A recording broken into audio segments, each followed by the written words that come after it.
If you haven't noticed, the country is getting older. Not that there's anything wrong with it. The average age of the American worker has crept from 30 to 42 over the last few decades. Among federal employees, more than a quarter are now older than 55. But what about our leaders? Scott Thuman has been looking into the more mature side of Washington. You could argue it's the most powerful place on the planet. 535 decision makers in a 221-year-old building, picking policies that affect almost everyone.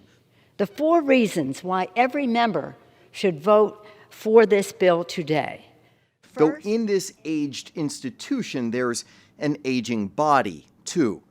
As 2022 gets underway, just look at the current House leadership. Speaker Nancy Pelosi, 81, Steny Hoyer, 82, James Clyburn, 81.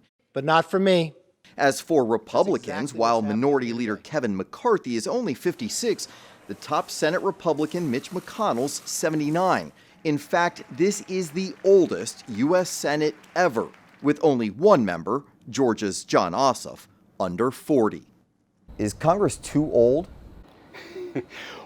I guess it depends who you ask. And, at what point will the 40 or 50-year-old Democrats just simply say to the entire Democratic leadership team, come on, guys, there's a time to be great and a time to let go. Gary Nordlinger, professor at George Washington University, points out the Founding Fathers may have mandated minimum age requirements, but not a maximum. And it shows.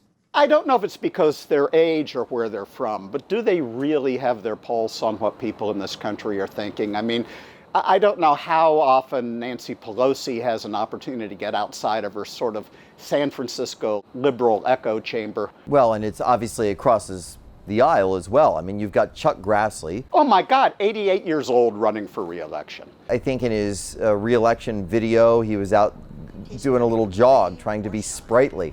Is this an eternal challenge now for some of the octogenarian lawmakers to try and let Americans know they still have it? Yes, but it's got to be genuine. When you start recycling your footage from 6 or 12 years ago for your campaign ads because you look younger, then you're in trouble, age-wise. When it comes to aging leadership in Washington, it's not just Capitol Hill. The justices at the Supreme Court, with lifetime appointments, average 65. And over at the White House, President Biden, age 79, says he's ready to go again. In his first press conference this year, the president confirmed the Democratic ticket for 2024. You put Vice President Harris in charge of voting rights. And can you guarantee, do you commit that she will be your running mate in 2024, provided that you run again? Yes and yes. If he wins and finishes both terms, he would be president at 85.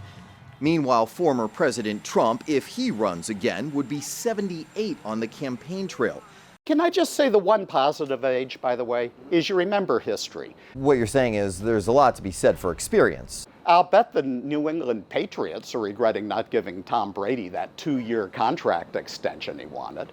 Like with Brady, the winningest and oldest NFL quarterback at 44, Gary says experience can help avoid mistakes. But if the average American, age 38, doesn't like the surplus of senior citizens in charge in D.C., look no further than the ballot box. Congress has a lowly approval rating of just 28%, yet a more than 90% success rate at getting re-elected. Please raise your right hand. Meaning at these swearing-in ceremonies, what's old is new again. On Capitol Hill, Scott Thuman, Full Measure.